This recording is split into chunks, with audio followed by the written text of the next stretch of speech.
berdasarkan warna yang kita inginkan atau berdasarkan sarung-sarung tertentu.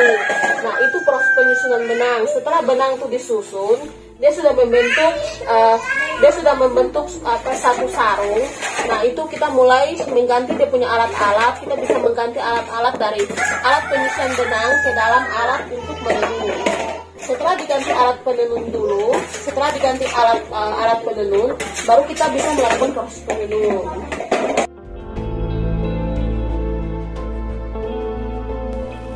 Alor,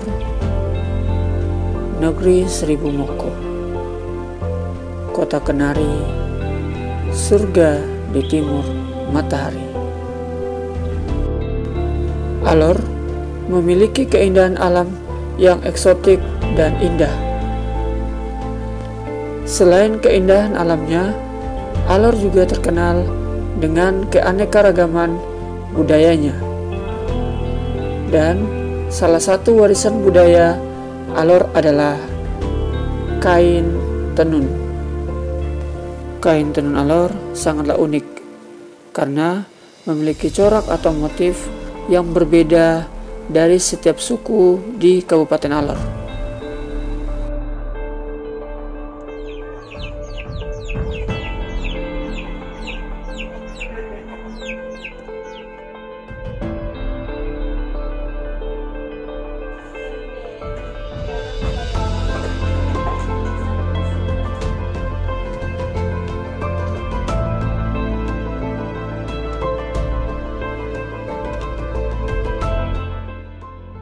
Oke, untuk tahap dalam proses penenun itu, tahap pertama itu maksudnya awalnya yang pertama benang itu dibeli dari toko datang, terus dikopol benang. Setelah dikopol itu langsung masuk di dalam tahap penyusunan benang seperti yang ada di atas itu. Itu merupakan tahap penyusunan benang.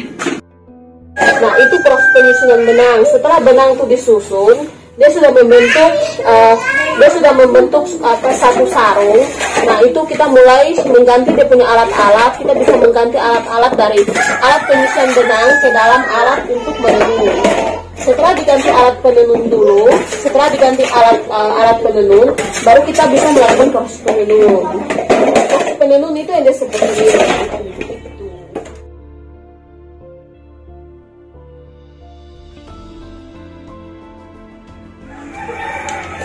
sedangkan dia punya pemanfaatan sarung itu banyak.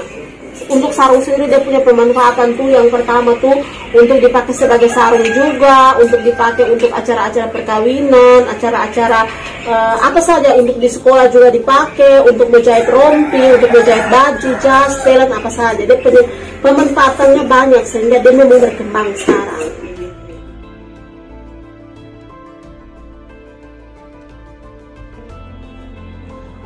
Untuk jenis-jenis tenun yang sedang berkembang di Alor atau yang kita tahu itu, yang pertama itu ada jenis tenun dari Alor Timur atau Kolana.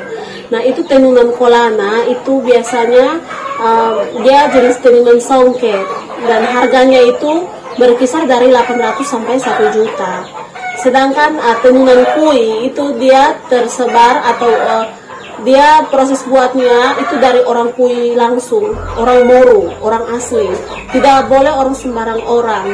Nah, itu proses penenunnya itu juga cukup lama, sehingga sarung kui itu juga harganya berkisar antara 750 sampai 1 juta. Sedangkan selimutnya bisa juga harganya bisa lebih dari 1 juta. Nah, itu untuk sarung kui. Selain sarung Kolana sama dengan sarung kui, ada juga sarung batu lolong. Sarung batu lolong itu sarung dari Alor Selatan. Itu harganya berkisar antara 900 sampai 1.500.000. Selain 3 sarung songket itu, sarung-sarung yang tadi 3 itu termasuk kategori tenunan songket. Nah, sedangkan tenunan ikat itu dia tersebar di maksudnya pembuatannya itu dilakukan oleh orang-orang dari Ternate, orang Barnusa, orang Pulau Buaya, Dulolong, Ampera, dan lain yang jarang kita ketahui. Tetapi yang paling kita jumpai itu di orang-orang yang tadi itu, dari beberapa daerah tadi. Nah, untuk orang Barnusa itu, kisaran harga sarung Barnusa itu dia punya itu harganya sekitar 500, 600, 700, 800, bahkan bisa lebih. Sedangkan untuk tenun ikat dari Ternate Umapura itu harga kisaran sarungnya itu dia berkisar di antara 300 sampai 500 ribu. Selain dari sarung Ternate, sarung tenun ikat ini juga biasanya dilakukan oleh orang Dulolong, orang Ampera, namun tidak begitu banyak. Tapi orang Ampera dan orang Dulolong juga kebanyakan menenun sarung-sarung yang sarung jenis tenun ikat.